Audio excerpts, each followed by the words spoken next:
ఏదైతే సిక్ అయి ఉన్నారో మొన్న చూడడానికి పోతే మమ్మల్ని అక్కడ చూడనివ్వకుండా మమ్మల్ని వెనక్కి పంపించారు అరెస్ట్ చేసి. అదే అమ్మాయిని ఈ రోజు ఇక్కడ నిమ్స్ కి షిఫ్ట్ చేశారు. మేము ఆ రోజు చెప్పింది ఒకటే, 10 మంది పిల్లలు విషారం తిని వాళ్ళు సిక్ అయి ఉన్నారు, వాళ్ళకు ట్రీట్మెంట్ ఇప్పించాలన్నప్పుడు వికారాబాద్ హాస్పిటల్ తీసుకొచ్చి మళ్ళీ ఇమీడియట్ గా హాస్టల్ తీసుకుపోయి హాస్టల్లో ట్రీట్మెంట్ ఇచ్చే ప్రయత్నం చేస్తున్నారు. నెక్స్ట్ డే పేపర్లో చూస్తే పేరెంట్స్ కూడా అలౌ చేయట్లేదు అన్నప్పుడు మేము వెళ్లడం జరిగింది, అట్లీస్ట్ మేమన్నా వెళ్లి చూద్దామని. అయినా కూడా మమ్మల్ని అక్కడ అలౌ చేయకుండా, అంటే పిల్లలకు బాగా సీరియస్గా ఉందని తెలిసినా కూడా ఒక రకమైన అంటే మభ్యపెట్టే ప్రయత్నం చేసే ప్రయత్నం ఈ ప్రభుత్వం చేసింది. ఇప్పుడు ఆ అమ్మాయిని తీసుకొచ్చి ఇక్కడ పెట్టున్నారు. నిజంగానే అమ్మాయిని చూస్తుంటే కొంచెం బాధగా ఉంది. చాలా సీరియస్ గా కడుపు నొప్పితో బాధపడుతూ ఆ రోజు మండే నుండి మొదలు పెడితే ఇప్పటి వరకు సెలైన్ మీదనే ఉంది ఆ అమ్మాయి. ఇప్పటికైనా ఈ హాస్పిటల్ తీసుకొచ్చిన ట్రీట్మెంట్ ఇవ్వడానికి మిగతా పిల్లల్ని కూడా, ఎందుకంటే గత సంవత్సరం నుండి చూస్తా ఉన్నాం గురుకులాలలో విషారం తిని దాదాపుగా 49 మంది పిల్లలు చనిపోయినారు. అయినా ఈ ప్రభుత్వంలో చలనం లేదు. అట్లీస్ట్ గురుకులాలలో ఇట్లా జరుగుతుంది అన్నప్పుడు దాని వెనకాల ఏం చర్య తీసుకోవాలని కూడా పక్కన పెట్టేసి అక్కడ కూడా రాజకీయం వెతికే ప్రయత్నం చేస్తా ఉన్నారు.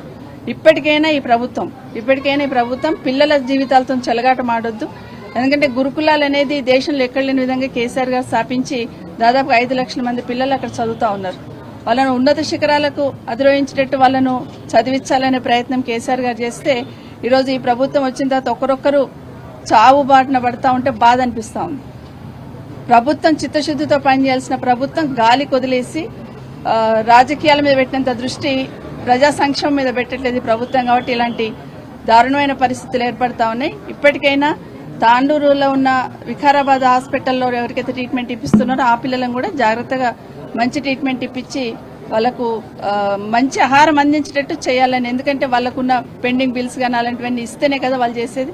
అవేవీ లేకుండా గాలికి వదిలేసి ఇప్పటికైనా ఈ ప్రభుత్వంలో చలనం వచ్చి మళ్ళీ ఇంకొక అమ్మాయి ఇక్కడికి రాకుండా ఉండాలంటే మొన్న ఈ మధ్యనే మనం చూసినాం శైలజ అనే అమ్మాయి ఇక్కడనే ఇదే హాస్పిటల్ మృత్యుబారిన పడ్డది.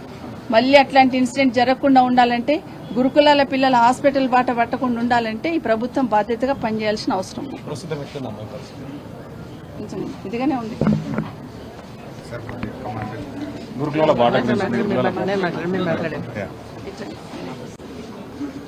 ఈ వీర్యానాయకు లగచర్ల రైతు